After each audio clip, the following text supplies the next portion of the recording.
From bureaus worldwide, this is FSN. Yeah, thanks, Natalie Powell. Welcome to Monday's Richie Allen Show. It's the 3rd of June, 2019. I don't know why that's happening again. It's been one of those days. Anyway, hope you've had a good weekend. The sun has returned to Salford and Greater Manchester today. It's been a beautiful day indeed. Looking forward to this programme. Get onto Twitter now. It's at Richie Allen Show on Twitter. At Richie Allen Show on Twitter. Alright, look forward to hearing from you today. It's the Richie Allen Show. Broadcasting live on richieallen.co.uk and multiple platforms around the world.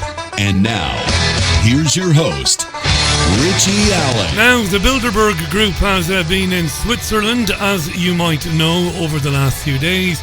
Tony Gosling has got a website called Bilderberg.org. Tony's an excellent journalist and he's the host of the politics show on BCFM.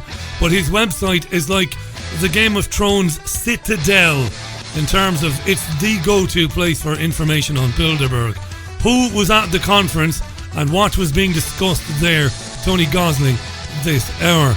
And coming back or returning to the Richie Allen Show in the second hour, former naval weapons expert and authority on microwave weaponry, Barrie Trower, is back on the programme. And he did put it to me last week, did Barrie. He said, Richie, let the listeners know in advance, and if they've got any questions for me, tell them to send them in and I'll answer them. I think we've had nearly 100 questions thus far. So Barrie Trower answering your questions on 5G in the second hour of the programme. And it is June 3rd, and we are live on Fab Radio 2 in Manchester, triggerwarning.tv, and my own website, as well as TuneIn Radio as well. Lovely summer's day, because it is the summer. I was out this afternoon, and I met a veterinary nurse. Not at all. Not like that.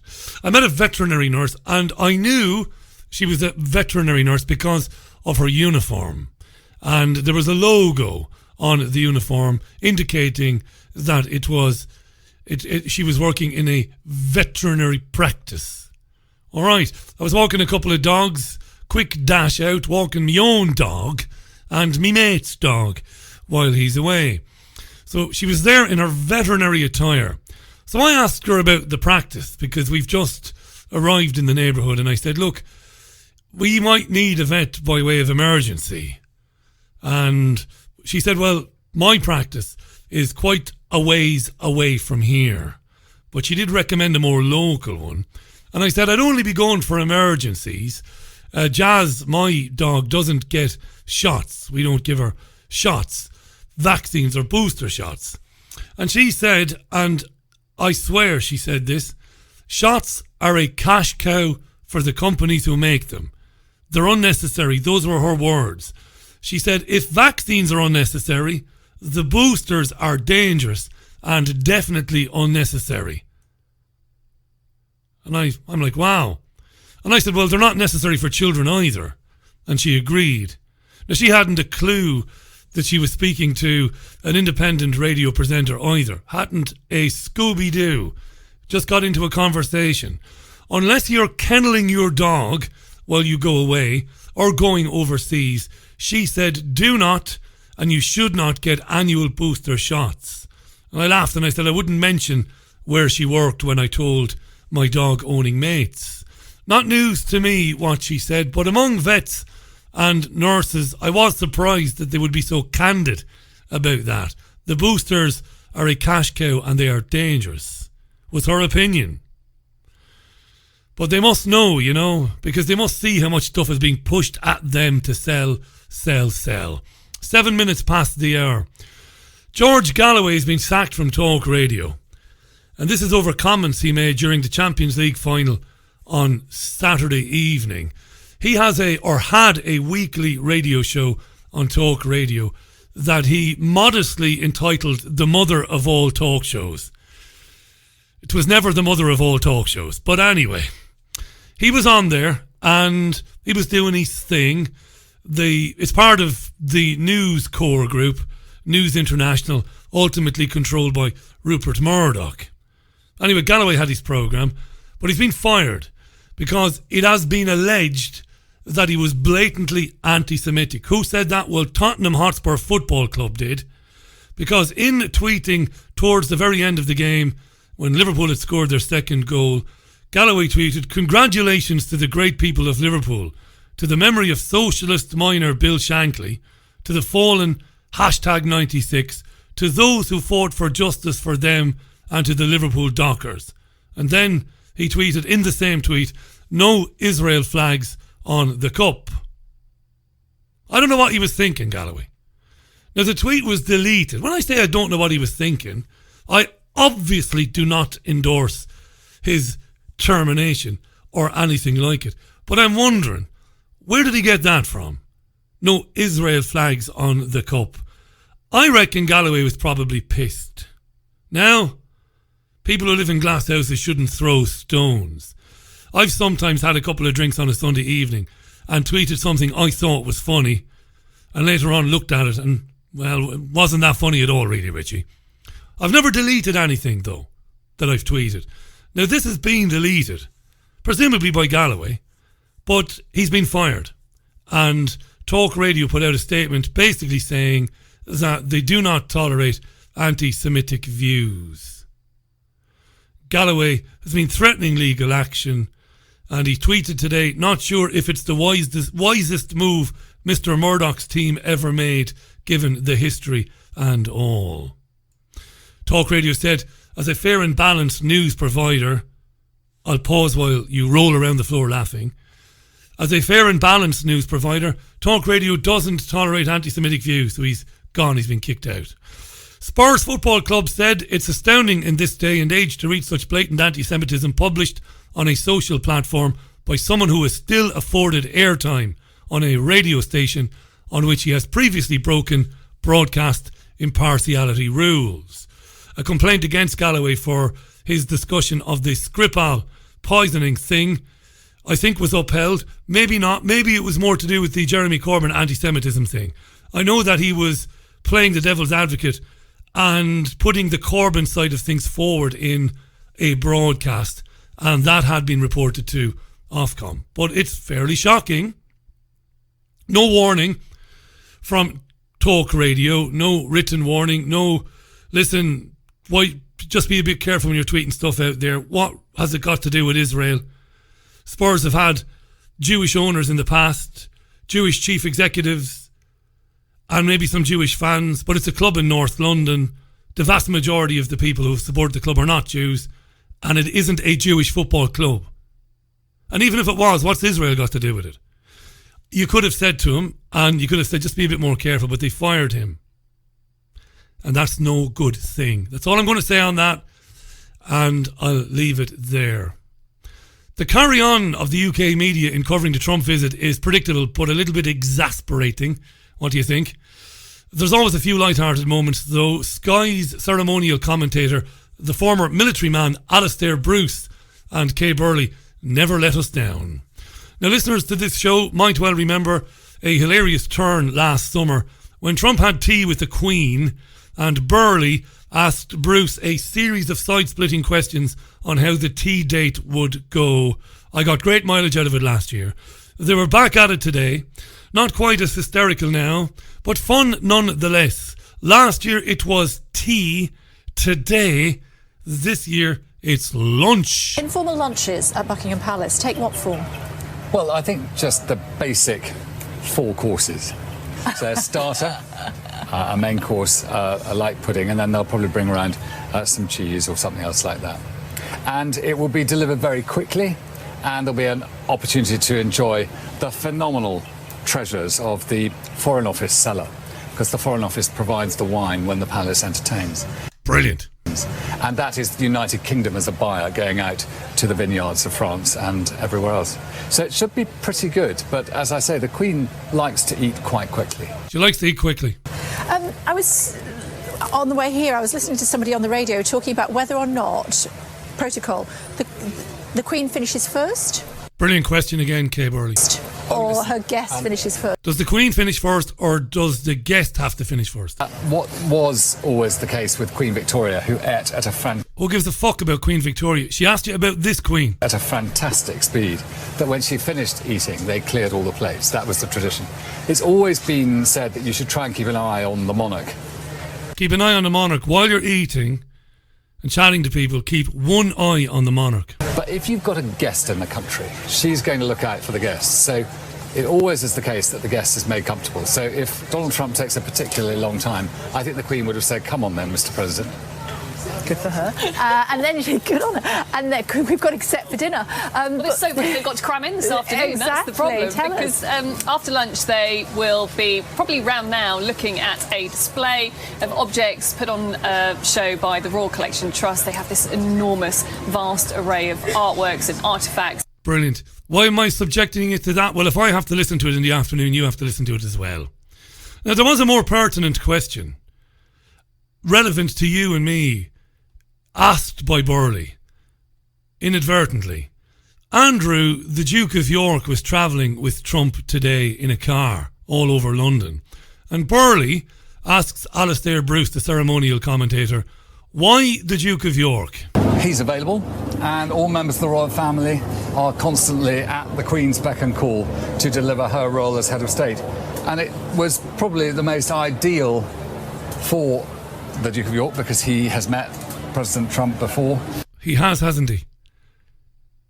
He was available, and the sons of the monarch are always available to do their duty on behalf of the Queen. But importantly, he knows Donald Trump. Now, we know that he knows Donald Trump, right? And obviously all the royal family know the Abbey very well. The Duke of York was married here. Most, as you were saying, of royal weddings have taken place here, particularly that of the Duke and Duchess of Cambridge, which really, I think, most people will recall watching Yeah, just get to it. Both of them, go on. watching these pictures from America. They have a mutual friend. And of course, it's the 75th anniversary of D-Day down in... No, okay, stay with the Andrew Duke of York thing. He knows Trump. Burley should have said, how does he know Trump? Down in Portsmouth, which the President will also be commemorating as well on Wednesday. The Duke of York very much involved as a helicopter pilot during... Yeah, the Falklands War, yeah. He was, in fact, he and I were both involved in that particular battle, and I suppose we represent that generation. But the purpose of the Unknown Warrior is to recall and remind all of the sacrifices made by generation after generation to maintain the freedom of people to say and think what they wish in democracies. And in a sense, that is very much in the people's minds today. What a pile of undiluted horse manure. Democracy, free to say what you feel, on the day when a guy was fired from a radio gig because he made some quip about Israel on Saturday evening. Yeah. Tell you what we will do. We're going to leave it there. I'm going to play some music, and I'm going to get Tony Gosling on ASAP so we have more time with him. Pretty packed programme today. Tony joining me in a couple of minutes' time to reflect on the Bilderberg meeting of 2019 in Switzerland, and we'll have a full hour with Barrie Trower in hour 2. He'll be taking your questions. You've been sending them to me all day, and they're very good questions as well. We'll get to those with Barrie Trower in the second hour. In the meantime, here's the Rolling Stones. The Rolling Stones on the Richie Allen Show for Monday, June 3rd. Very warm one today. The Rolling Stones on the Richie Allen Show. Start me up. Let's ixnay the old Stones there. And welcome back to the programme. A friend of ours, he is the host of The Politics Show on BCFM. Check it out. It's terrific stuff. And he has been for many, many years I think the go-to guy on all things Bilderberg. I've already mentioned his website. I will tweet it out. It's the Citadel. It's the Game of Thrones Citadel in the real world for all things Bilderberg. The secret society met, of course, in Switzerland over the weekend. Not as you'd expect, not a lot of coverage in the media, in the UK media, bits and pieces in the Express and the Daily Mail, with photographs and just kind of like a passing commentary on who was there, but obviously no real in-depth analysis or questioning going on. Let's welcome back to the programme our friend Tony Gosling. Tony, welcome back. Good to have you on. How are you? Yeah, and I'm fine, Richie. And this is the opportunity we're going to get to have a bit of real coverage of this conference because, as you say, I mean, there was some stuff online on the Express and the Mail, but really nothing in the newspapers and nothing in any of the broadcasting media in the whole of the UK. Bits and pieces in some of the other countries, like in France, for example, a little bit there, which you'd kind of expect, since this is in the French part of Switzerland, this has taken place. And the Gilets jaunes are very much, in fact, they were the Swiss Gilets jaunes were at the Bilderberg protesting there. But really no coverage whatever. Loads of coverage of the Champions League and anything that's irrelevant. And it's becoming absolutely clear that the mainstream press is deliberately looking the other way. In fact, the mainstream press is in there chatting with them about the next secret, whatever it happens to be, whether it's a global financial catastrophe or a war, but they're not telling the rest of us. They see it as a sort of bunch of teenagers, basically, sitting in there with Pompeo, Kushner and the rest of them. A cult is, I suppose, what you call the adult version, cooking up the next year or so of whatever it is they've decided to do to us, which is supposed to just appear to happen. And the press are in on this. They're in on it by very nature of the fact they don't cover it. You're right, Tony. I remember a couple of years ago, it's more than a couple of years ago, Michael Meacher, rest in peace, who was a regular visitor to my radio programmes. Michael stood up and challenged Ken Clarke, didn't he, in the House of Parliament when Clarke was basically organising the Watford conference. You correct me if I'm wrong now, but Meacher stood up and said this is outrageous, that this would be going on and that British politicians would be attending and that they are not compelled to tell us about the itinerary and what's being discussed. I think Meacher was the last guy in this country to get coverage for kind of standing up to it and asking questions. Yeah, and by coincidence, he died shortly after. The other thing he brought up was that the Ken Clarke hadn't declared this in his register of interest. So, actually, that is a breach of the criminal law. There's just that nowadays, I think it's called the Standards Office or something of Parliament has been abolished. Was abolished around about 2011. So there's nobody to actually enforce this. But this kind of meeting. Okay, so.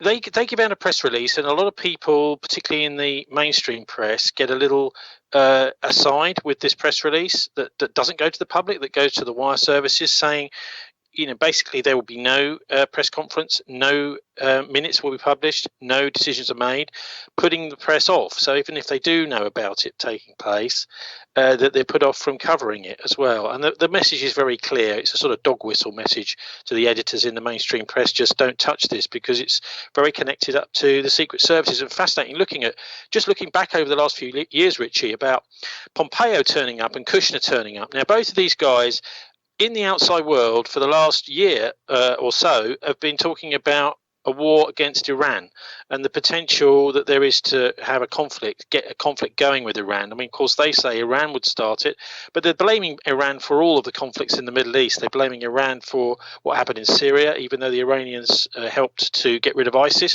They're blaming Iran for what's happened in Yemen, even though that's the Saudis, who are US and British allies. So they're blaming Iran for everything, these two characters.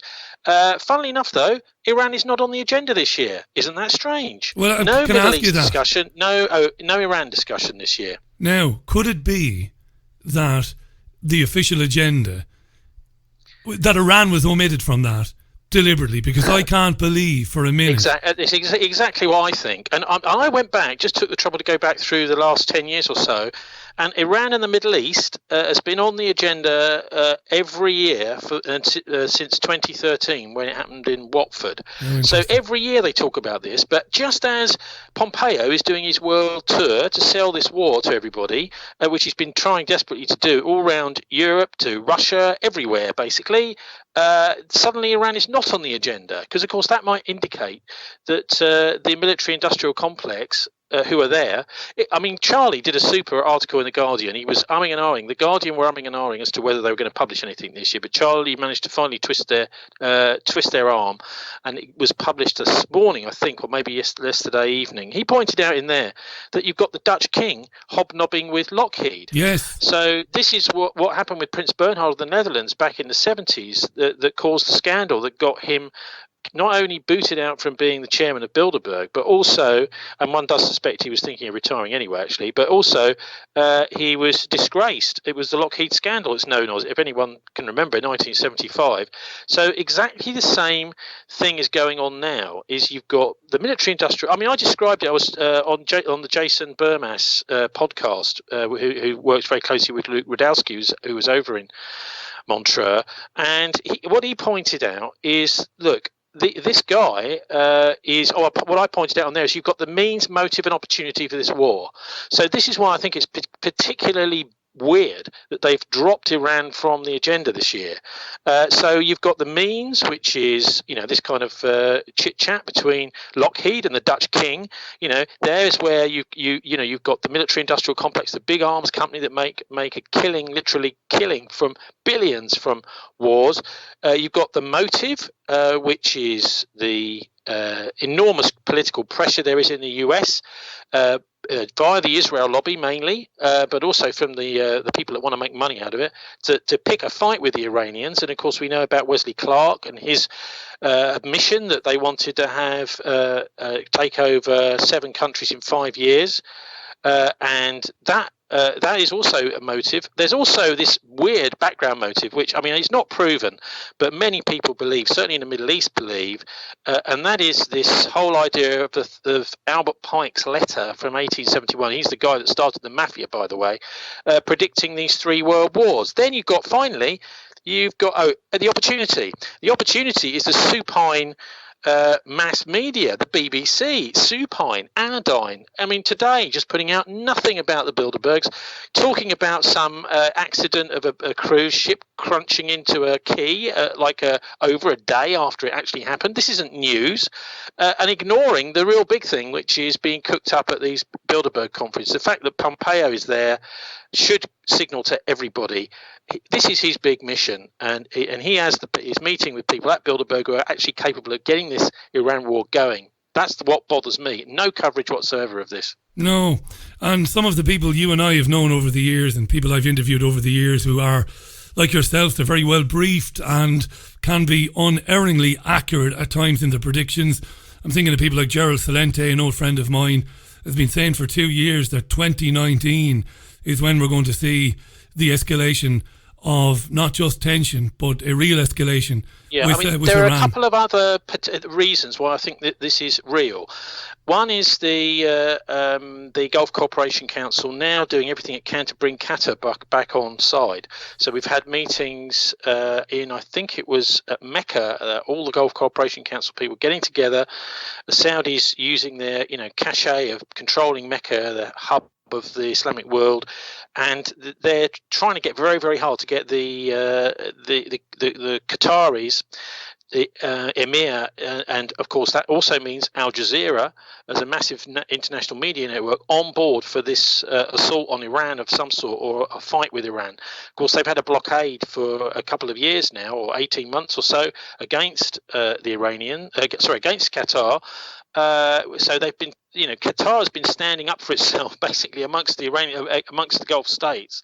So they're doing everything they possibly can, like literally over the last few days, to woo Qatar back into line with the Israeli-US policy to ostracize the Iranians. And also the other thing is there's been enormous pressure still back here domestically in the UK to undermine the Labour Party and Corbyn's pro-Palestinian policy through this attack on Pete Wilsman on Friday. It's basically for just telling the truth. Well, Wilsman, can we just... I don't know if you saw that Craig Murray pointed out, the former ambassador to Uzbekistan, that the Google search, you don't find any mainstream press articles at all talking about the Al Jazeera documentary that exposed the Israeli embassy. Well, let's just remind our listeners, Tone. Let's just remind our listeners, this is very important because some of them won't remember this. This is a few years ago. I talked about this on Sunday View yesterday. This was the Al Jazeera expose, which is magnificent, where it showed that a guy called Shai Massoud, working for the Israeli embassy, was meeting with people like Joan Ryan and others and saying that there was money available to help bring down politicians like Alan Duncan and others. If ever it was unimpeachable 100% evidence of the Israeli influence in this country, it was brilliant. It's one of the most important pieces of journalism. Yeah, and you mentioned the figure, which is £1 million. £1 million. The slush fund, effectively.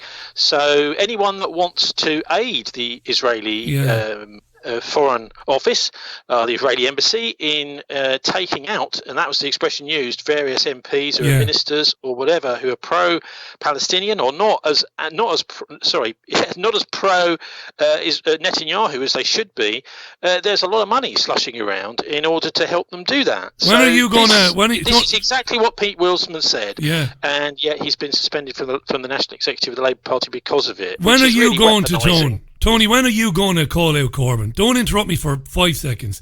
When are you going to call him out, Tony? Two things here going on. Why are people like Wilson not being supported for telling the truth, number one? And number two, what's this progressive snowflake nonsense of Jeremy Corbyn? I'm not going to go and meet Donald Trump. If you gave an arse, if you gave a shit about the Palestinians as the Labour leader, you'd have to be dragged away from that dinner screaming, because you couldn't wait to get a hold of Trump to say to him. Well, personally, I agree with you. The boycott, I think, is silly. You know, the Labour Party should be meeting with the person that the American people have elected to be president of the US, and this is misguided policy. There's lots of misguided policy, both in the Labour Party and the Conservative Party. I'd say far more dangerous in the Conservatives, since they're the people in power. I think actually this is part of a much wider agenda, which we touch on from time to time. Which is the undermining of democratic politics and the mass media. The idea really is that to have the banks and big business running the whole show, and they deliberately do undermine. I mean, they'll have advisors who are actually agents working for other people. The intelligence services, I think, for quite a long time in the UK, MI6 and MI5, as well as the anti-terrorist branch, have actually been working against the interests of Britain. They've been working against the interests of democratic politics.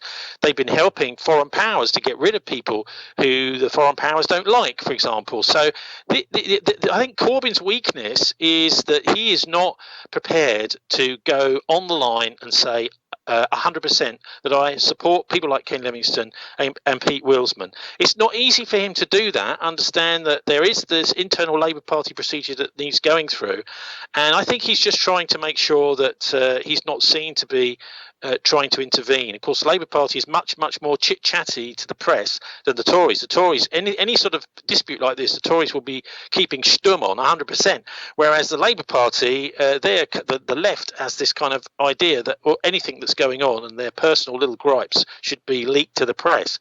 I just think Corbyn is hanging in there, just hoping, maybe with his fingers crossed, that people will see that people like Wisman are in the right. But he really, I think, should be making some sort of comment about when somebody is suspended from his party for simply repeating something which is effectively a fact.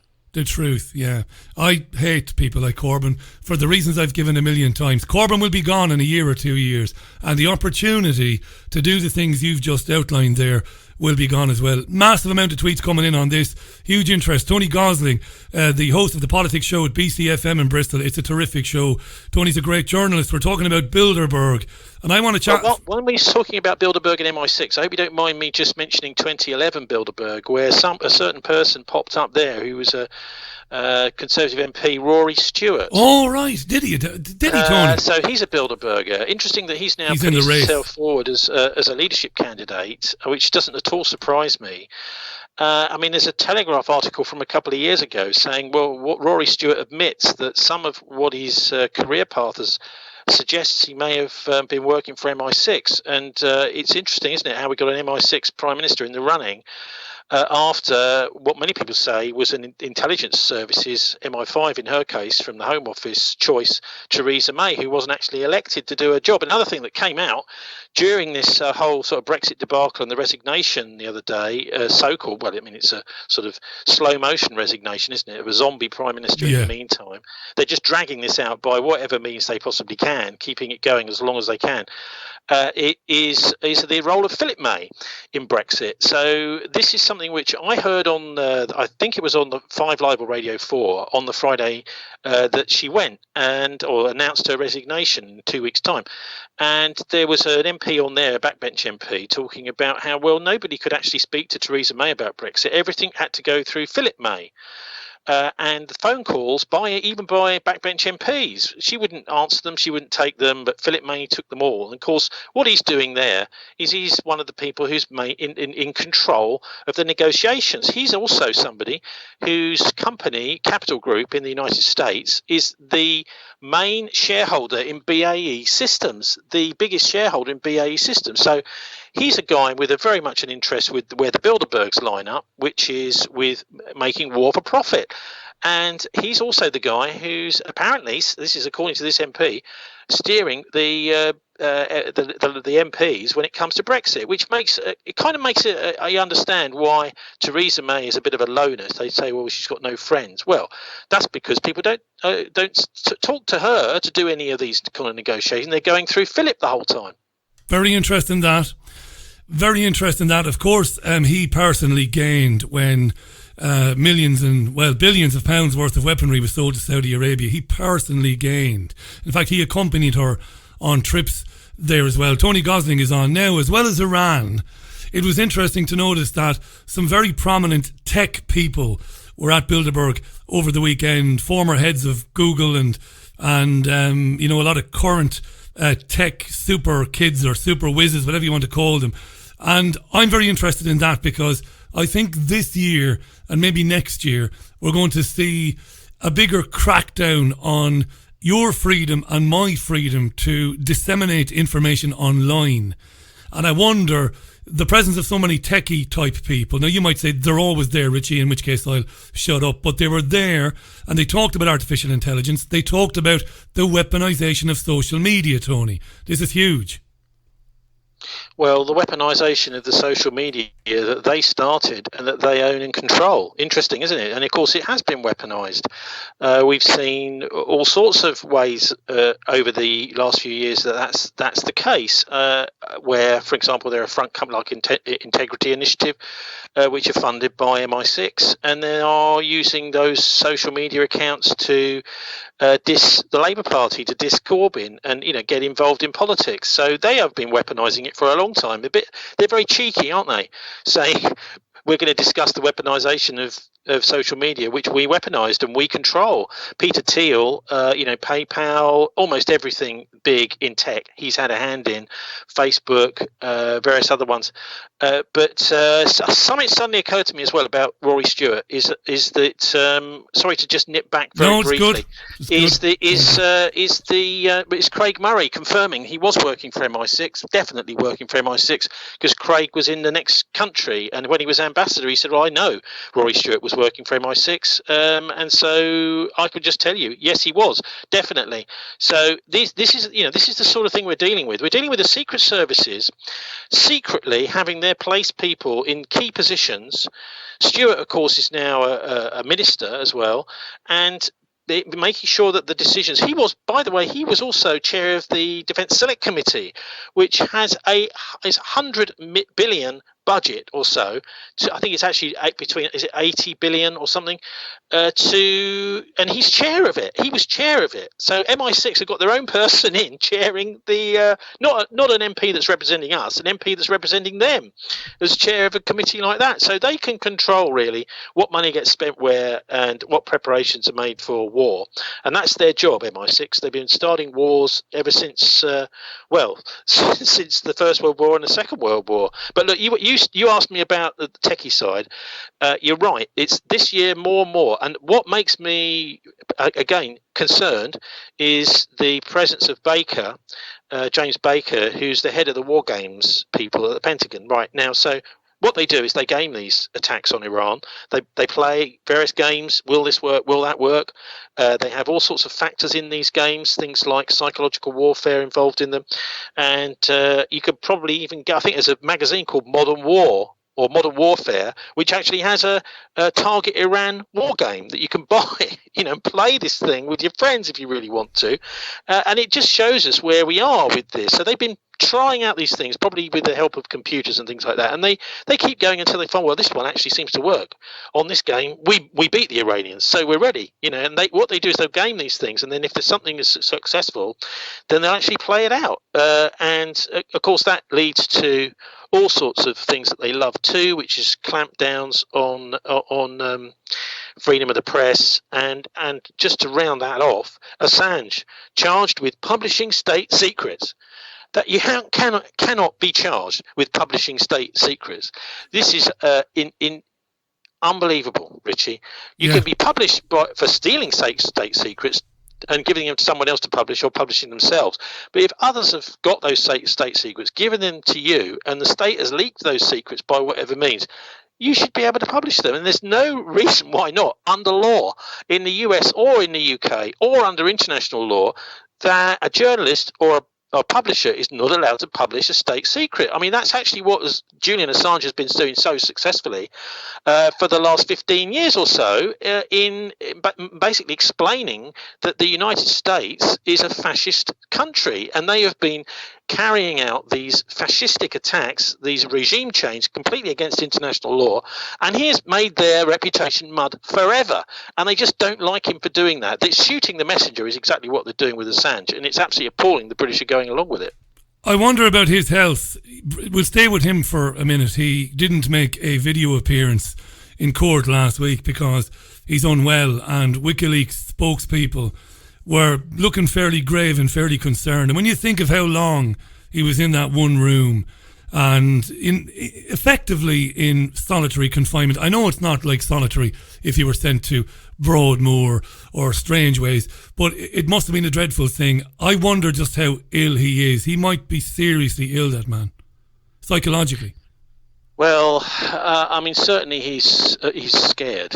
And he's afraid. Yeah, I mean, that's definitely true. It's been a psychological torture for him. I mean, he has every right to expect the protection of the British law. And what's happened is the British law has been used to get him.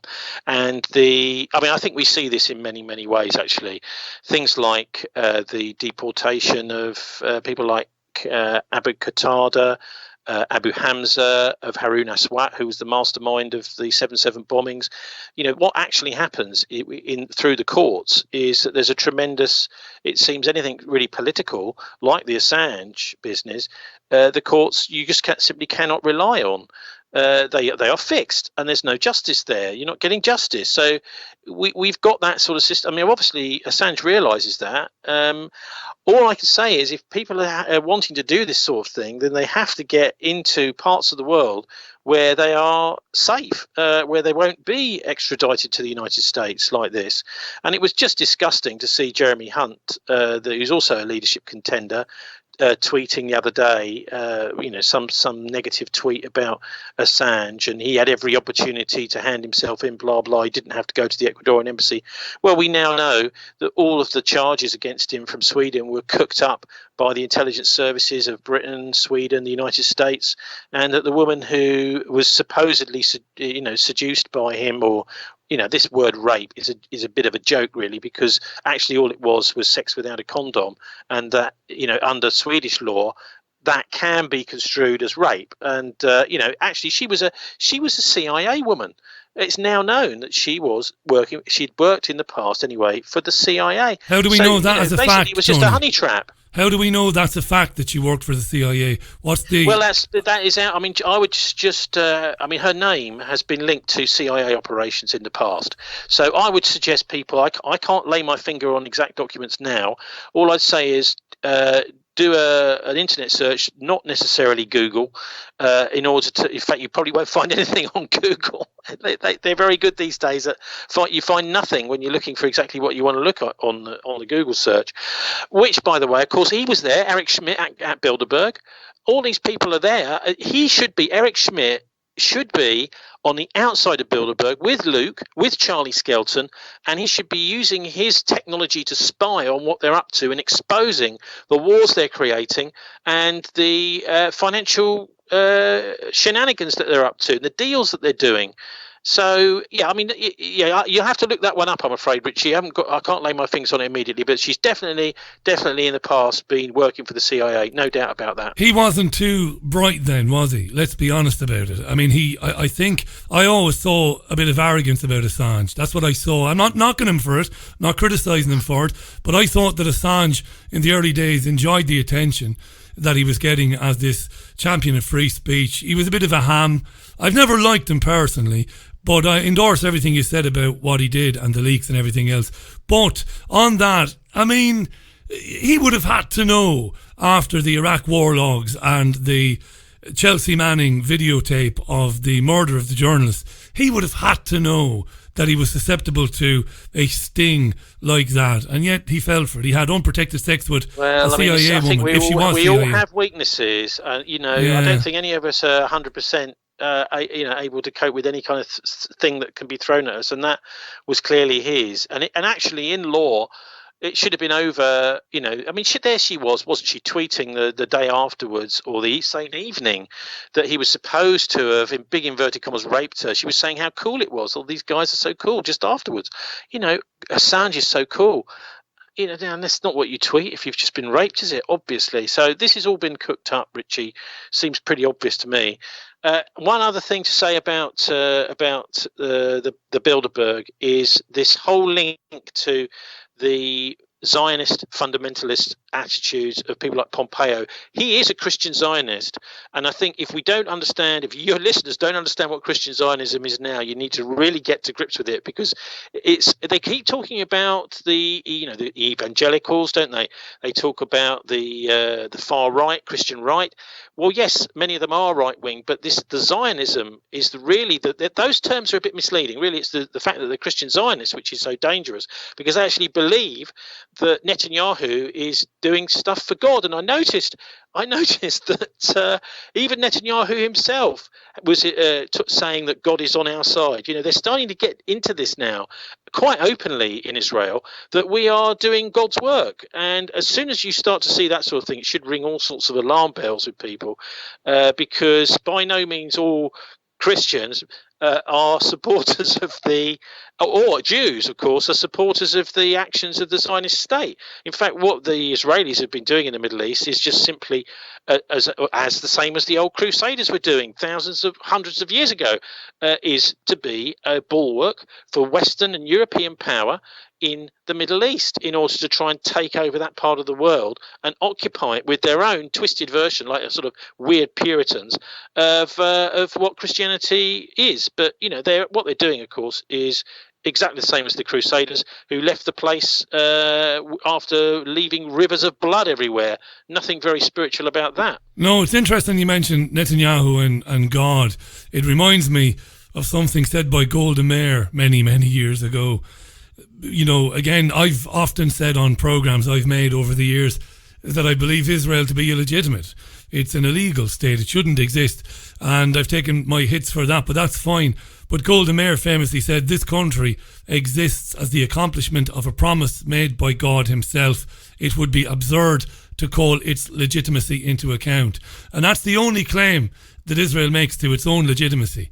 It's the one they trot out time and time and time again. Well, we don't need to prove it. It's in the Bible, basically. And that's it. Well, I mean, and also, of course, this is all going on back at home here. The Labour Party, the opposition party, the only party that is really pro-Palestinian generally, is under attack. And it was so fascinating to see Lord Falconer come out against Pete Wilsman. I mean, he's the Iraq war criminal, isn't he? He's the guy, Lord Falconer, during Tony Blair's time, that refused to release the legal advice he'd given about the Iraq war being illegal. So, he was Attorney General. So, Falconer, for him to come out and support the suspension of Pete Wilsman, well, it just shows you what the Israel lobby is very much alive and well within the Labour Party. And you're quite right, really, I suppose, to criticise Corbyn for simply failing to deal with it. And, many people have done the same. Yeah, that's right. On that, final question for today. Thanks for coming on today, my friend. I know a lot of people wanted to speak to you after the weekend that was in it. George Galloway was fired by Talk Radio. He tweeted something on Saturday night during the Champions League final, and it was a tribute to the socialist working class spirit of Merseyside. He invoked the memory of Bill Shankly and all the rest of it. And then he tweeted at the end of it, no Israel flags on the cup, or no Israeli flags on the cup. Was he being a bit stupid? And even if he was, surely he didn't deserve to be fired for that. Well, definitely not, no. And this is happening all the time now, isn't it? Anybody that criticises Israel can be fired for it, which is insane. I mean, this is another indication that things are really hotting up for this war. Now, if you're trying to prepare a war, you want to have all your ducks lined up in place, everything ready to go, your tanks, and anything that's going to undermine you from home has got to go, hasn't it? So I think that's really what's driving all of this. What with this state visit from Trump as well? This is a state visit. Remember, we've got a zombie prime minister. So Trump is not going to be meeting with politicians, really. And if he does, he's not going to be taking any interest in what they're saying. It's really the likes of MI6 he'll be meeting with. It's the military he'll be meeting with. It's Her Majesty's Armed Forces he'll be meeting with.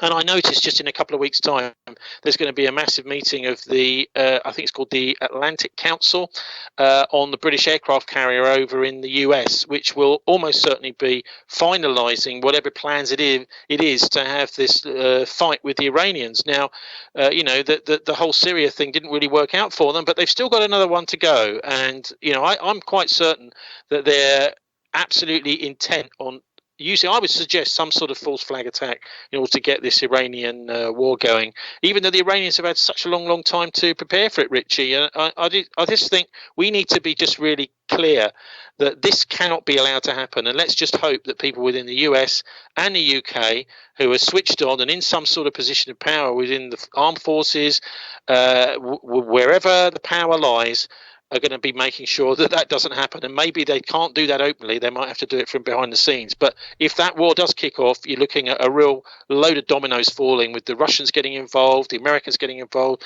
the Chinese getting involved, could even, turn into a world war. So that's one we've definitely got to say thus far and no further. Well, as long as we can get online to do the programmes we do, we can at least counter that silence from the mainstream media on these issues.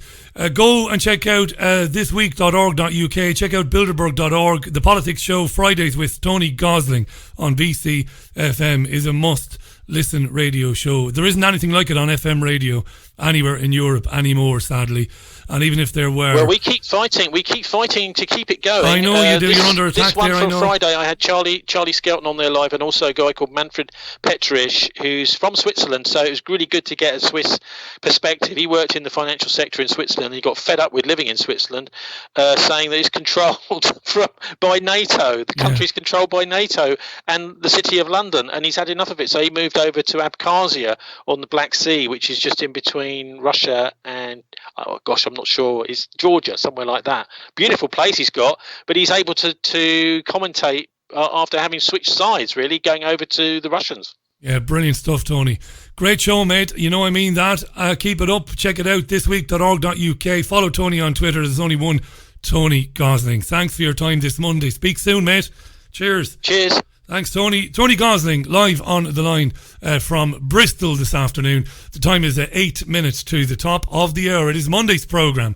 My name is Richie Allen. This is The Richie Allen Show, live right now on Fab Radio 2, triggerwarning.tv, my own website. And I do understand that towards the end of my conversation with Tony, there was an interruption in the stream. And I can see this out of the corner of my eye, because in the studio over to the right, away from the desk, is the computer that handles the stream, and I noticed that it had gone down. I just ploughed on with Tony, because once I've got internet, I can carry on with the interviews and record the programme anyway. I wouldn't stop because I'm online, but the stream did drop out momentarily. It's a very rare thing. It happens every now and then. It could be a problem with the server, but we seem to be back up and running for the last 7 or 8 minutes, and hopefully we won't have any more problems this evening, because Barrie Trower, the former Royal Navy microwave weapons expert and an old friend of mine, will be back on the programme in about 5-6 minutes time, taking your questions. I've had, it's fair to say, over 100 questions sent in from listeners since I posted an article on the website this morning, richieallen.co.uk. 5G, I've never known an issue to set people's emotions running very high. I've never known an issue to be, in recent times anyway, to gather such momentum. And I understand it's not just people who consume the independent media, people who wouldn't ordinarily pay attention to shows like this, people who get their news from the BBC and Sky are equally as concerned about 5G, meaning the message has gotten out there. Somehow it's gotten into the psyche of the wider public at large that there is something very, very wrong with this technology. The haste with which it is being rolled out, number one, but number two, absolutely no safety trials, no look at all, no scrutiny on it, nobody asking what are the human health implications of it. And I'm very impressed with that. You know, that is out there.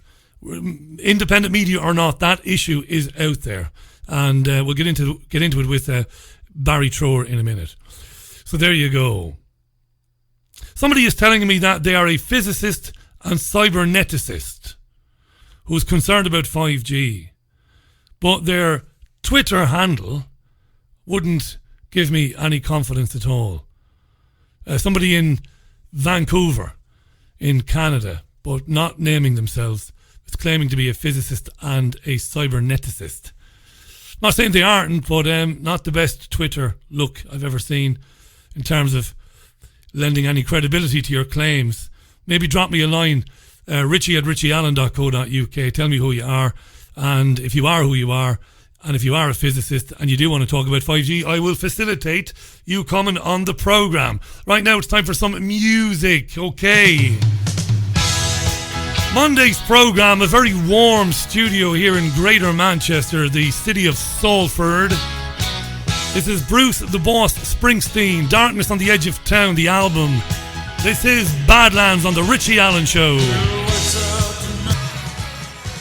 Music from Bruce Springsteen and Badlands on the Richie Allen Show. It's exactly 30 seconds to the top of the hour. Welcome to the programme. Our next guest is no stranger to long-time listeners to the Richie Allen Show. I put a article on the website today soliciting questions for this great man, and you've answered right well. Over 100 questions have come in. We won't get to 100 questions, but we'll get through as many as we can. He trained at the government's microwave warfare establishment in the 1960s. He is a physicist. He has a teaching diploma, and he is a whistleblower. And he has travelled around the world in recent years lecturing on the dangers from microwave weapons and everyday microwave technologies, such as mobile phones and Wi-Fi, the dangers of non-ionising radiation. It's great to have him back on the programme. It's been a long time. Let's say hi to Mr. Barrie Trower. Barrie, always a pleasure. How are you? Oh, okay. So I also have a degree, a university degree in nuclear and atomic physics. And I should have mentioned that. I have another degree in research. And I should have mentioned those. Thanks for that, Barrie, for the clarification. You mentioned to me on Friday, put it out there to the public, Richie, and we'll see how many questions come in. Hundreds of questions have come in. Not 100, literally hundreds. And I'm going to start with one. And then Just start with one thing, Richie, before you start. You can, of course. Go ahead, Barrie. Two things, actually. When you rang on Friday, I owe you an apology because you asked me if I could speak, I think it was that night, and I was hesitant. I had one of those senior moments when you get to the fridge and you open the door and couldn't remember what you went there for. And I knew I couldn't do your program that night, but I couldn't remember why. I had to go to the garage and get my car from its MOT, and I just couldn't remember it. And I owe you an apology. Not at all. Not at all, for being so absent-minded. Not at all. Secondly, a gentleman telephoned me, and he said, I won't give his name, he said, I'm so-and-so from Borneo. He says, I will be listening to your show tonight, so he'll be listening to this. and he wants to send you some money, but not by computer, presumably postal order or check. Towards the end, could you sort of work out how somebody could send you a donation that doesn't come through the computer system? We'll definitely work something out. That's really kind of that gentleman. Thanks, Barry. Thanks for saying that. And welcome back. And it's a wonderful hour we're going to have here, because I'm just going to ask the questions as they are here, and you take over the programme. There are loads of them. Cliff Moore is somebody who follows your work and has been following you for some time. And he says, please ask Barry, if I was sitting in front of a member of Parliament, a school headmaster or governor, what are the most hard-hitting pieces of information that Barry has discovered that he would recommend I use to convince them of the dangers of these technologies? That's a fantastic question, that, Barry. Cliff Moore, go ahead. Well, if I were facing a headmaster, what I would say, or a chair of governors, I would say, if we were in court and you had caused the death of my child by having Wi-Fi in school, or whatever the situation was, and I were bringing charges of whatever it is for killing a child, if my barrister said to you, what evidence do you have to make your decision that was safe for this child, what would you say in one sentence? Because there is no safe level for a child or a person, in fact. There is no safe level. Excuse me. There is no safe level. There is nothing they can go to documentary-wise that is safe. And I have faced a barrister, a very tenacious barrister, all day in court, but I was defending an 11-year-old girl. And that brought me to this thought. I thought when I was on my way home, I thought, supposing the tables were turned and I were a parent who had lost a child to Wi-Fi in school or any other similar situation, and we took the head teacher to court or governor, and the barrister said, tell me what evidence you have that says this is safe enough for my child for a lifetime exposure while the child is in school. And they won't have a leg to stand on because there isn't one, and it's as simple as that. Brilliant. Brilliant, Barry. I'm going to plough on with these. There are so many of them. A friend of the program's, Mark Barsky. Mark is a natural healer and a really good guy, a very sincere guy. And he asks, is Barry aware, and I know you will be aware, of the people versus 5G groups that are popping up all around Europe? Some of them want to take this issue to the European Court. And Mark reckons, with expert testimony from the likes of you, Barry, they might have a chance of winning the case to stop the rollout of 5G. Have you been approached to give expert testimony in future cases about 5G? Because a number of people, including Mark, have said they would be very much interested in helping with the funding of that. What do you think? I work for free and I do not accept gifts. Please don't send any money to me. I will only send it back. Yes, I have been approached. I have a barrister in this country that I am in touch with. I have a barrister arriving next week from another country that I am supplying evidence to. It is on YouTube. I don't want to run a competition with you over which is the best, Richie. Yeah. I have if you go onto YouTube, there are 2 YouTube interviews. One is a pre-court interview with a gentleman by the name of Mark Steele, where he asked me all of the salient points to do with 5G, so he could go to court.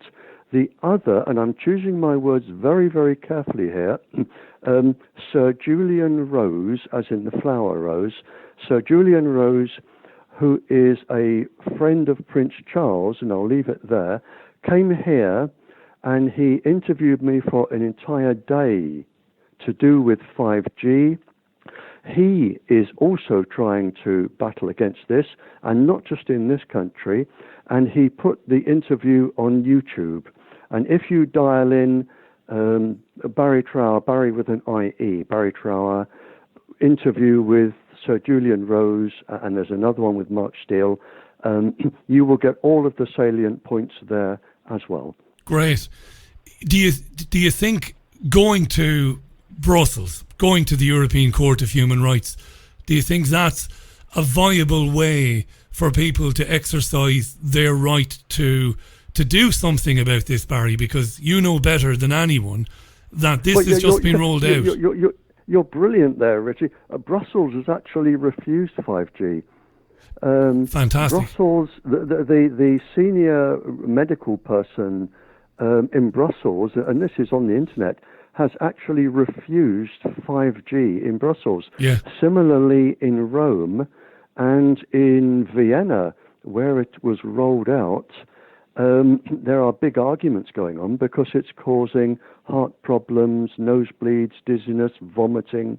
But Brussels, but you mentioned Brussels, they have refused it.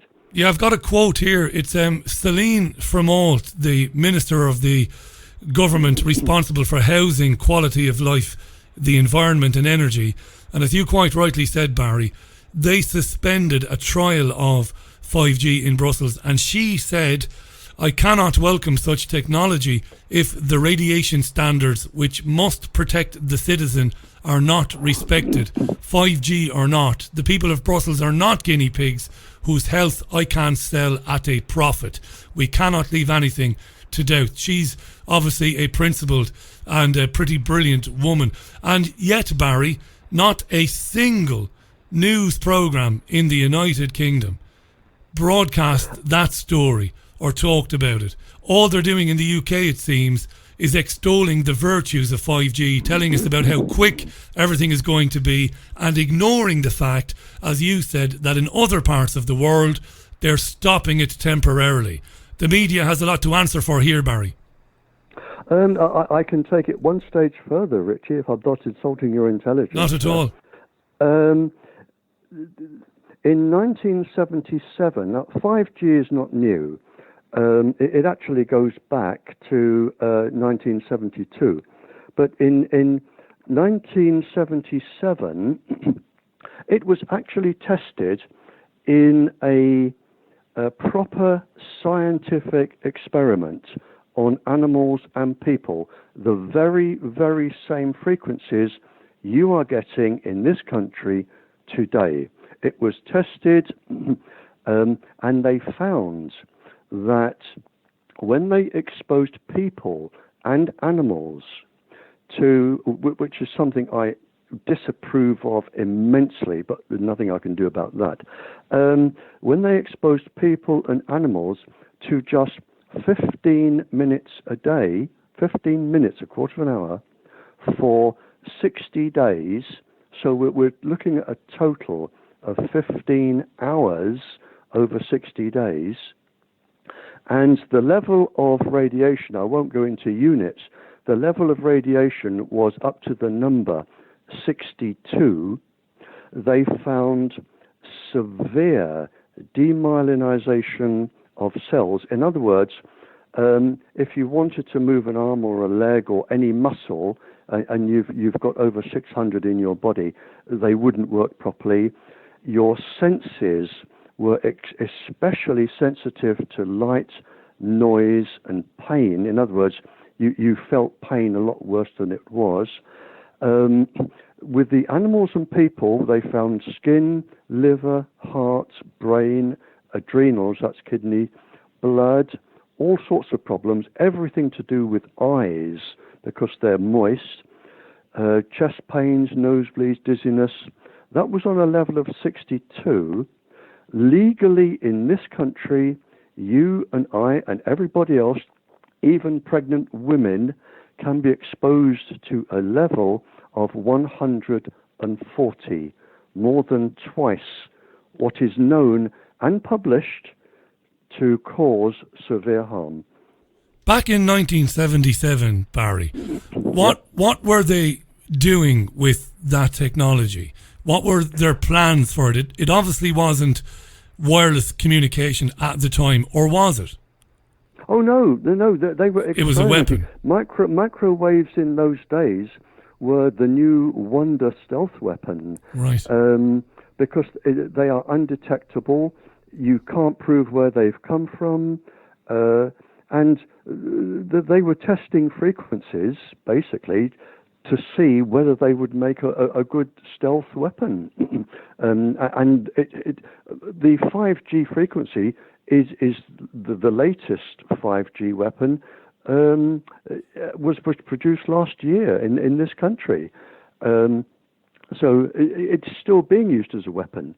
But they were testing it as a weapon to see what it would affect in terms of animals for biological warfare, plants, because they destroy trees and plants, they destroy crops, farming animals. Just by beaming them down on countries, you can decimate a country for whatever reason you want. And of course, you can decimate people. So it was being used to see what harm it would cause. And in here, it was only over 15 hours, over 60 days. Now, what we're saying in this country is you can have 24 hours a day exposure, and legally we can give you more than twice that dose, is what they're actually saying. Do you think that the chief executives of the big mobile technology companies, do you think that they understand what it is that you've just told me, or are they in the dark about it? I would probably think they're in the dark, sir, because the people who are advising on this, and none of our MPs know anything about this, neither the ministers. You have to go through the chain of command, and what you have for 42% of the planet is being controlled by roughly about 20-25 self-appointed scientific advisors, some of whom are on the payroll of the industry, which is not new for anything. And so these self-appointed people, known as the International Commission for Non-Ionizing Radiation Protection, which advises our Public Health England, and some of them sit on both boards, they are self-appointed. They don't answer to anybody. And they are basically responsible for 42% of the planet. And the MPs here just rub their hands because they've just taken over $1 billion in license fee for 5G, plus the taxes, plus everything else. So they're rubbing their hands. But no, I mean, the people running this don't actually answer to anybody. Ian McKee has a question. Barrie Trower. I won't give you Barry's CV again because it is extensive. Barrie is an academic, very qualified man, and a former Royal Navy weapons expert. And like I said, his CV goes on and on and on. And he spent many years, he's a whistleblower, trying to educate people as to the dangers of these technologies in the absence of any journalist or media organisation doing that job. Ian McKee says, is Barrie certain that the new LED streetlights with the antenna on top will act as nodes? What do you think, Barrie?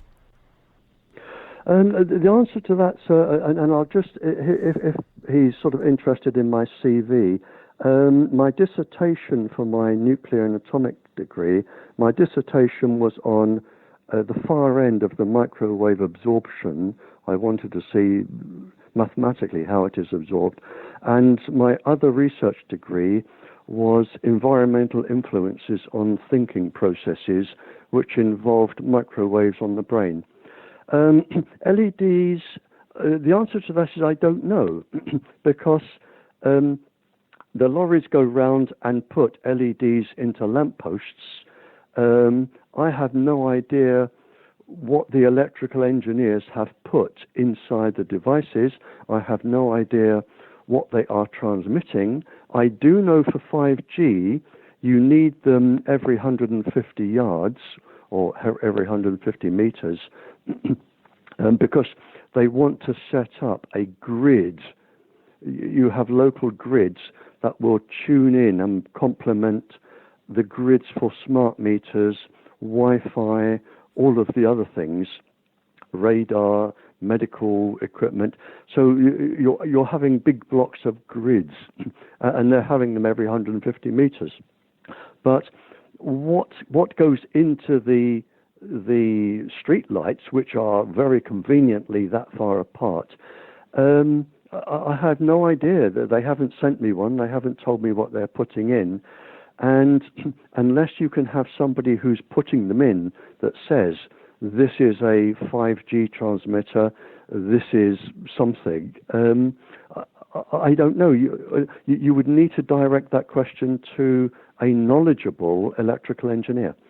And it's 6 cities this year it's being trialled in the UK. Manchester, where I'm based in Greater Manchester, is one of them. And listeners are asking about the trees. Why the culling of, or the felling, not culling, the felling of so many trees? Why do they need to do that? If this is such a tiny millimetre wave, and if it's capable of permeating anything, why are they destroying trees, Barry, do we know? Well, 2 reasons, sir. The first is rather selfish for the council, because it is known and published that all microwaves, but particularly 5G and Wi-Fi, but 5G will destroy trees. They cause trees to lose their immune system. The trees then become sick to their tree viruses and bacteriums. And when you have a sick tree, it's actually very, very expensive to get rid of a sick tree, because you can't burn them because you release the viruses and things back into the atmosphere. And so it's easier just to cut the trees down in the first place, something I disagree with intensely. The other reason is that the penetrative power of 5G is very small. They are absorbed by surface moisture on trees, especially if it's raining. But this is why the skin is particularly sensitive to 5G. 5G will settle across the skin. It will do immense damage to your ocular system, in other words, your eyes, immense damage to your kidneys, which are near the surface of the skin. So 5G will irritate the skin and the senses, and of course penetrate the surface area of the head, the ears. But it's wrong to say it won't go inside the body, because some of the pulses will, and some of the vectors, the electric vector will settle over the skin, the magnetic vector will tend to go into the body. But they do 5G, because of its wavelength, will do most of the damage on the surface of things. And it will stop the trees and the plants functioning the same as it will stop humans functioning, because it just penetrates a few centimeters in, and it will destroy your blood, your skin, your nerves, and then you have a knock-on effect into the body.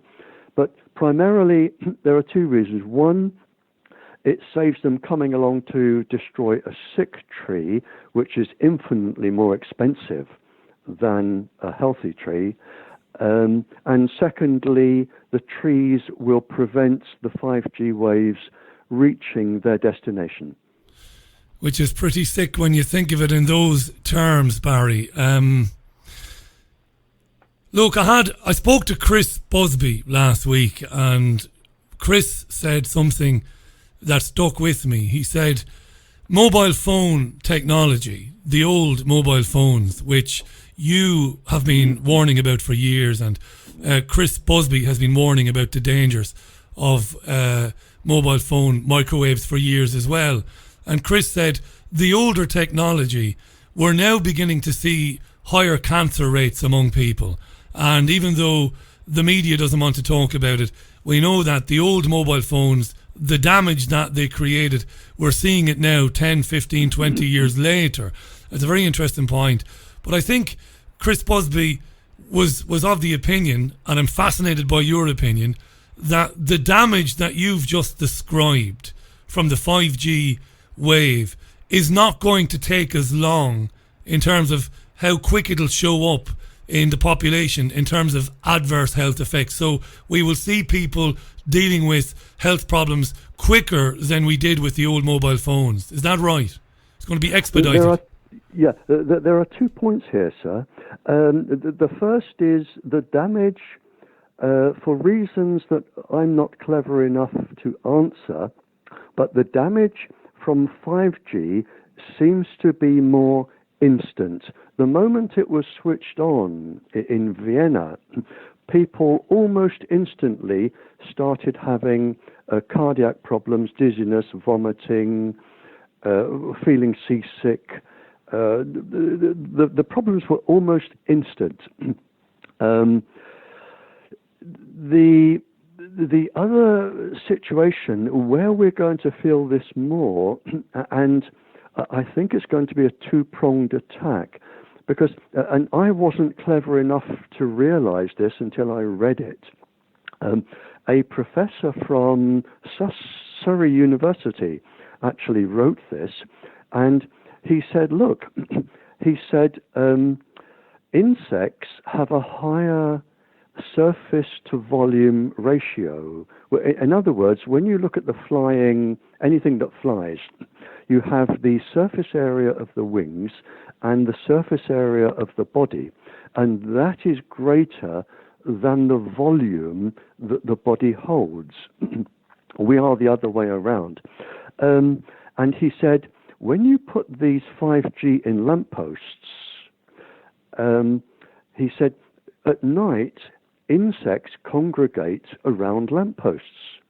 And what they are noticing is that there is, in some countries, a 90% loss of insects, and flying, anything that flies really, insects and birds, where they congregate around the 5G transmitters, and they're having a 90% loss of pollinating insects, including bees, for their crops. And funny enough, I was reading a report today where another country said they're experiencing a 75% increase in loss of insects since 5G. So I think that the physical health to people is going to be one problem, but I think it's going to be surpassed, because when you have a 90% of arthropodia, or pollinating insects, they pollinate 80% of the food sources of the Western world, 80%.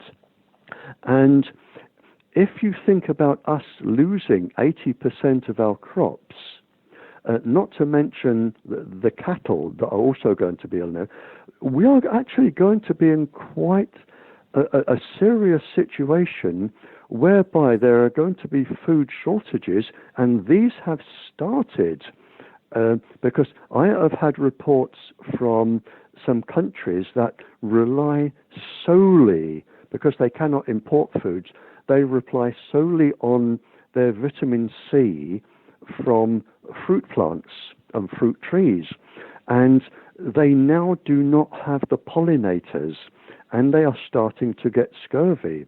And we are going to see this in this country. You are going to see shortages of food where it has not been pollinated, and you are going to see quite a substantial rise in the price of food and the shortages in food.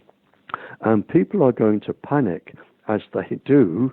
And I'm not saying this politically, but the only people who are going to survive are going to be those who are extremely wealthy and can afford to sort of shop at Harrods and get what they want where they want. But the majority of the country are going to be fighting for food and suffering from all sorts of malnutrition disorders.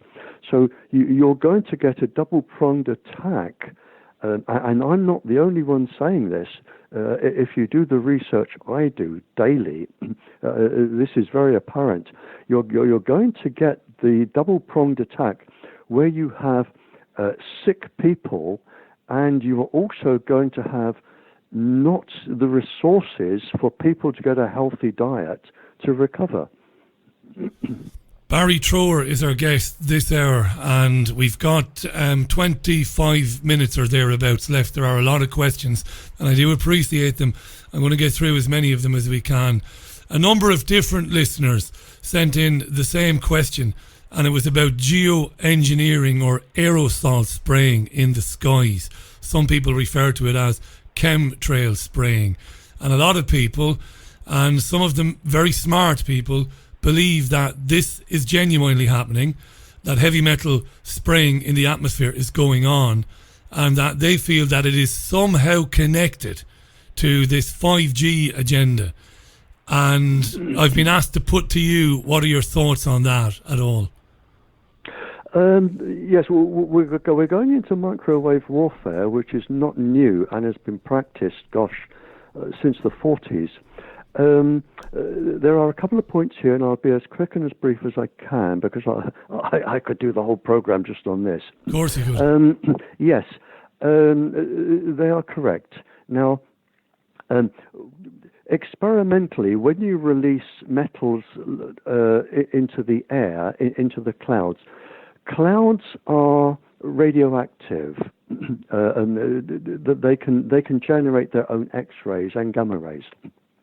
If you release metal particles into clouds, they can exacerbate the radioactivity of the clouds, inside the clouds. If you then beam microwaves into the clouds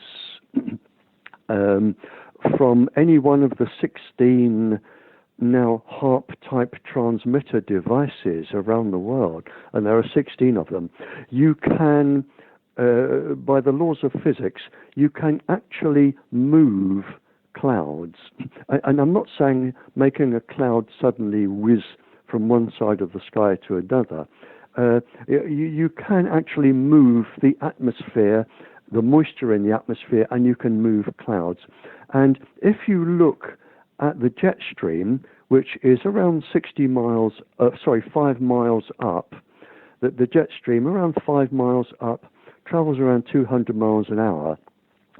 If you just nudge the jet stream, and we're talking not very far at all, it's traveling at 200 miles an hour, and you can actually cause severe hurricanes the other side of the world once it's been round the world a few times, or you can cause severe drought. And this can be used to cause a country to be in great distress, where if it does not have the utilities it needs, food or water, to help its populations, you can then move in and rescue that country for a price. And the price is usually quite a lot of land for military bases, and this has already happened, mineral rights, mining rights, land rights, whatever it is. So there is this sort of intercontinental espionage that can go on, and it has been used in warfare certainly in some countries where you have dropped metals into clouds, and I won't say what they are, but you can produce massive thunderstorms, which stops countries moving military around, vehicles around, so you can stop the movement. There are as many uses as your imagination can think of. And the only way to test these, of course, is chemtrails, not to be confused with contrails, which naturally come out the back of aircraft. Chemtrails, chemical trails. And it has been done, and it's been written up, where chemtrails have been dropped from aircraft, and then you have had a city or a town, even in this country, where a lot of people suddenly report sick, and they just test the speed, the level of distribution, the height it took, when it took to sort of discover, and these are going on all the time in terms of stealth warfare, biological warfare. Who are these people, Barrie? This is the crux of it now. I want to acknowledge there are a lot of questions coming in. Barrie Trower is our guest. Barrie put the call out to send in your questions, and you answered. There are dozens of questions still coming in. Barrie has been talking about what 5G technology really is and how it is going to impact on the health of people in the cities where it is rolled out. It's devastating. We've just been talking about how it joins the dots, how it connects to the geoengineering or the aerosol spraying agenda. Barrie, it's obvious to me that 5G as a means to speed up our internet connectivity is a smokescreen. It's not about that. It's about something far more sinister and terrible and unthinkable maybe for many people. Who or what is behind it? Because it looks like a culling of the population. It's gone beyond experimentation, in my opinion. It looks like they're culling, or they're planning to cull large swathes of the population. Who or what is doing this? There are several answers here, and I'll be as brief as I can. You don't have to be brief. Take your time, by the way. First of all, it doesn't speed up anything, because all microwaves are part of the electromagnetic spectrum. They all travel at the same speed, which is the speed of light. So what it does do, it doesn't speed it up. It carries more information. What you can do with 5G is they have carrier waves, which are generally the old, the old analog waves. They use those as carrier waves, rather like a conveyor belt at an airport. And what 5G will do is it will download more information because of its small wavelength. It will download more information onto the carousel. So if you want, for instance, football matches and pornography and everything all happening on the smallest possible device, with sound, with this, with that, then whatever your heart's desire is, they can deliver it, because 5G will carry about 100 times more information. It won't carry it faster, it carries more information, and you get more information, not faster information. So, for instance, if you wanted a half of your screen on with pornography and the other half with the latest FA Cup, you could have it. So it carries more information. It's not faster. The other thing is, when you notice, and I don't want to be disrespectful here, but when you look at where most of this is coming out, and I don't know if there is a political agenda, I am not politically educated, but most of the transmitters, most of the saturation is in the areas of heavily populated, what we would say poor people. Just ordinary people who are low paid, densely populated. They tend to be in those areas, and I have been to them, and I've represented them in court in many countries. but they tend to be, you seldom see all of this apparatus in wealthy areas, because the wealthy have the ability to take the industry to court, whereas poor people don't. And I don't mean to be insulting here, but when you look at where the trouble areas are, they tend to be densely populated, hard-working, ordinary, honest, poor people, and they are the ones that are going down with the illnesses. And I do know that in one area, 17,000 transmitters have been taken down, not in this country, where the government has actually respected the work done by the poor in their factories and has taken down 17,000 factories. Wow. But I doubt if you would see it in this country.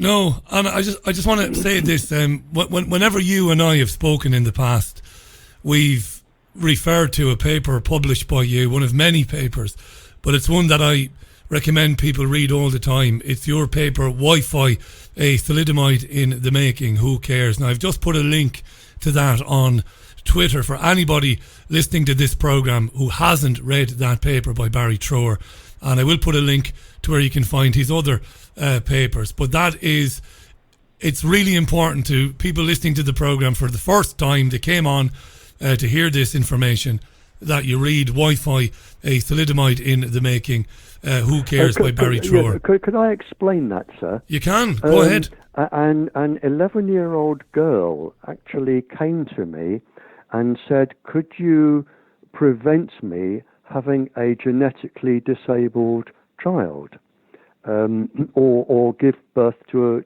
a dead child? And she was 11. And she said, would you write a research paper for me that I can show my teacher? And I said, absolutely. And to explain this, and I said it on the cover, the paper is written in Janet and John. It is a health and safety warning. In other words, it's not a research paper. It is a health and safety warning that an 11-year-old girl can use to put her argument to the teacher. And in that paper, I referenced the World Health Organization saying that the minimum number of children being exposed to Wi-Fi in class, the minimum number who can expect a genetically disabled child or a stillbirth is 47.7% for the teacher, and you can add 10 or 20%. We don't know how the calculus works at the moment, but it's 10 or 20% added onto that for the child. And that was done, that paper was written in I think the 70s. The follow-up paper, which was carried out by the European Academy for Environmental Medicine, actually agreed with that. So it's been researched twice, but at least a half of the school children today can expect a miscarriage or a stillbirth. It is a health and safety warning, nothing else, just the paper. And in it, I quoted who would be friendly if you approach them and who would be unfriendly if you approach them. And in unfriendly, I quoted MPs because they won't help you. And I quoted the universities who banned me from research, and other people. I just laid it out for the 11-year-old girl, who would be friendly, who she could talk to, and what proof she needed. It is just a sort of a health hazard report. It's very, very useful, though, as an entry level for people who need to understand a bit more about the capability of the technology. I want to just pick you up on something you said there. So schoolgirls attending school in 2019, you think half of them are certain to experience the heartbreak of miscarriage or something like that in their lifetime. More than half. More than half. Because that was when we were up to sort of 3G, 4G and Wi-Fi. Now, I mean, you have 5G fitted into the grid. It will be more than half. It has to be a minimum for schoolgirls because of the moisture in their body, the electrical conductivity, and other factors I won't go into now. It has to be a minimum of 57.7%. Those are not my figures. Those are the World Health Organization, who kept the paper secret on the behest of the American government, and the European Council for Environmental Medicine, who have actually published. And in fact, the European Council, the European Parliament, came out with a statement, and it's in my paper, saying ban Wi-Fi from schools for this reason. But if you said to me, what research will absolutely demonstrate that 57.7% of our girls will suffer miscarriage or stillbirth, I would say it is between, according to the world experts before it was suppressed and kept secret, it has to be greater than 57.7%, and it probably would not exceed 67.7%. We talk on this programme to learned men and women, learned like yourself, and they say things that are, again, unthinkable. And I have to shake my head and say, did you just hear that? Did you just hear an academic say that there is a depopulation agenda and that Agenda 21, Agenda 30, these are real things, and that ultimately the end game here is to get rid of as many as a half or 3/4 of the global population. And no matter how academic or how moderate you want to be, and I don't mean you personally, Barrie, it's something that you've got to consider, because the people behind this stuff, they know that it does what you've just outlined. And if they know that, and they consciously put it in to the public domain anyway, that must mean that they want to do great harm to humankind. That's what I conclude. I'm not trying to put words in your mouth, but I have to take that conclusion. It's Occam's razor for me, Barrie. Whether they want to do harm deliberately, I don't know. What I do know, and is what I have in writing, and in writing, this stemmed from the United States. I have nothing against the United States. This stems from the United States. The organization is known as MIC. It is the Military and Industrial Complex. And they have a sole motive behind this, and I have the research paper, and I've published it, and it's in that paper which you have kindly suggested people read. The United States government, with the military, said that a false safety level must be given to the people so they believe it is safe. I'm paraphrasing what they've written here, but the reason for this is to, and I'm quoting their words now, protect industrial output. In other words, profit. So what I'm thinking, whether they want to depopulation the planet, I don't know. But what I can be certain to say is that they are protecting industrial profit, and everybody who suffers is collateral damage. That is acceptable. It is acceptable to have this amount of collateral damage as long as they protect industrial profit, and there is nothing new here. Smoking was linked to cancer actually in 1599. with all of the science was there to stop smoking in 1939. The industry complex with government kept that going for another 50 years. Similarly with lead in petrol, they tried to stop it, and the industry kept it going. Similarly with diesel, asbestos, Agent Orange, and it goes on. It seems that there is an industry, military, government complex that is immune from prosecution. They are above the law. They've never been taken to court, and they can commit genocide on the basis of industrial profit. And this is what all this is about. It is in writing. There is no dispute. We have, to my knowledge, for 42% of the Western world, no more than 25 people who are advising all of the European, the Australian, New Zealand governments, the controlling 42% of the planet. They are doing it to protect industrial output. Whoever dies, it is collateral damage.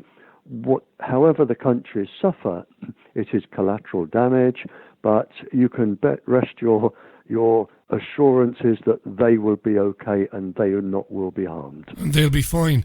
I mean, the damage caused by cigarettes and the damage caused by asbestos and lead in petrol and the other things you mentioned, that would seem to be a drop in the ocean compared to what 5G is going to do. And on that, there's a final question, and you've got 5 minutes to answer it if you want, if you need them. It's a question that's been asked by a lot of people.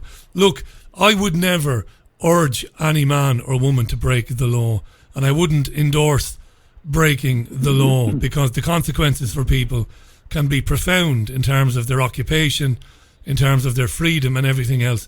But a number of people are saying, are we going to have to start taking the law into our own hands? If the media is hiding this, if the local so-called health authorities are ignoring this, how can we allow this happen outside our front doors? Surely we're going to have to vandalise these things ourselves. Now, there's a lot of those tweets, genuinely a lot of people asking that. I'm not endorsing violence or destruction of property at all because it can get you into serious trouble. But people can't seem to see, Barry, another way around it. What are we going to do if they drop this stuff outside our front door? There are a couple of things here, sir. The first is, I appreciate there are lots of questions, and according to your schedule, would you invite me back, hopefully within a month or 6 weeks? Of course. To continue and have the rest of the questions. Absolutely, because there's dozens more relevant and valid questions. I promise I will be available in the next month. Marvellous. If you ring me tomorrow or the next day, we'll come up with another date. Secondly, what I would recommend is, first of all, do not take the law into your own hands, because every single transmitter comes under the Official Secrets Act. Every one. Even a single 5G transmitter, everything comes under the Official Secrets Act the moment it is switched on. And if you start destroying it or interrupting it, you will find a big van turn up outside your front door. Men will jump out dressed in black, carrying guns, and you will disappear into a cell for quite a long time. Do not do that, because as well as stopping this, which you wouldn't do, you are also disrupting the emergency services, the secret services, and just about everybody else, the 70 to 80 organizations, Coast Guard, that use these systems as well. What you can do is, when we have another election for councillors and MPs, and I suspect there is one coming, stand as an independent MP to get a safe communication system, because it can be made safe. I can't go into how now, I don't have time, but stand as an MP on one issue. That is that we will have a safe communication system that can be enjoyed by all. You can have everything you want today and more, but it can be delivered safely. Stand as an MP, and if we get enough of you, then you have the publicity, and you can talk to the press, you can talk to the papers, you can actually become a real pain in the backside in Parliament, and that is the way to do it. You do it through legal means. I do know one person that has done this, and she was quite successful, but it needs more than one. You stand as an MP on this one issue, an independent MP, and you do it. Barrie, thanks for coming back on today. I will phone you in the mid-morning tomorrow without fail to arrange you to come back to carry on with the Q&A, because there are many more questions coming in and have come in as well, and I feel a bit bad about it, but I knew we would get a lot of questions. We've covered an enormous amount of ground anyway, but there's still much more we can get into. So thanks for coming back on today. I'll be... It's my pleasure, sir, and brilliant. If I'm out tomorrow, would you just leave a message and I'll get back to you? I will indeed, Barrie. Thanks again for today. My pleasure, sir, and thank you for all the listeners with their questions. Fantastic. Thank you as well. Barrie Trower, live on the line to us from his home. And like I said, there were a lot of questions that came in today. I'm sorry about that. Not getting through them. Rich tweets, sabotage of telecoms falls under the anti-terror laws. Don't touch for feck's sake. Or like he said, you will be lifted.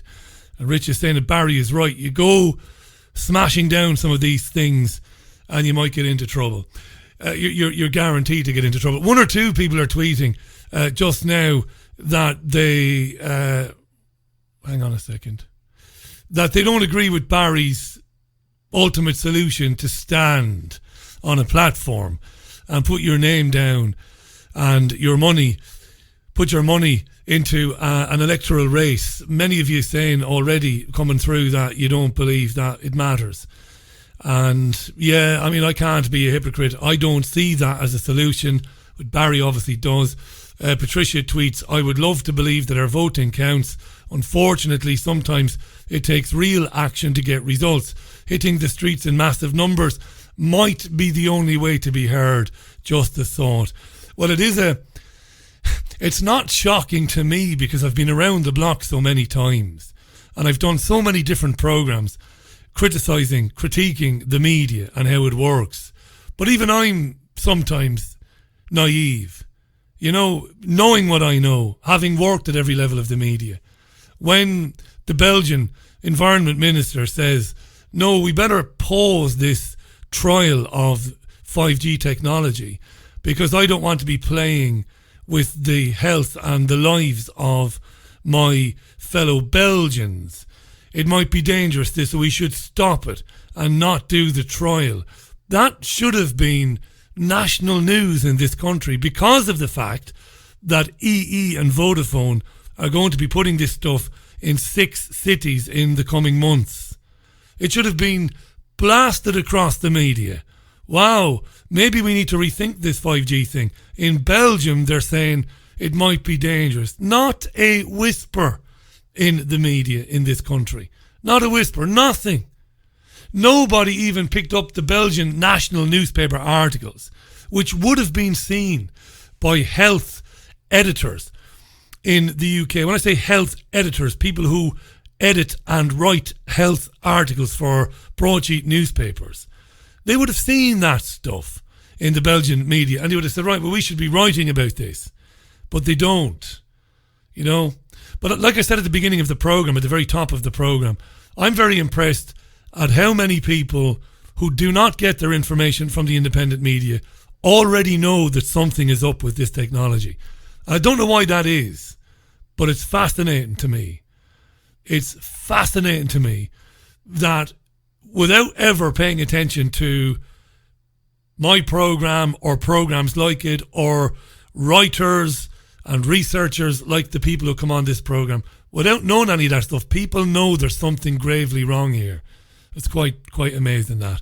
Big shout out again to Barrie Trower for coming back in the programme, and thanks to Tony Gosling for his report on the Bilderberg meeting which took place in Switzerland over the weekend. Really appreciate that. Check out thisweek.org.uk for more on the Politics Show with Tony Gosling, and the website bilderberg.org is the go-to place if you want to learn more about the Bilderberg Group, where it came from and what it does, right? That's the end of the programme today. Join me in the AM tomorrow at 9:30 on YouTube, where I'll be looking at the day's papers. That's a half an hour from 9:30 in the morning. And if you missed that, you'll catch me here again tomorrow at 5. Until then, bye for now. Bye now.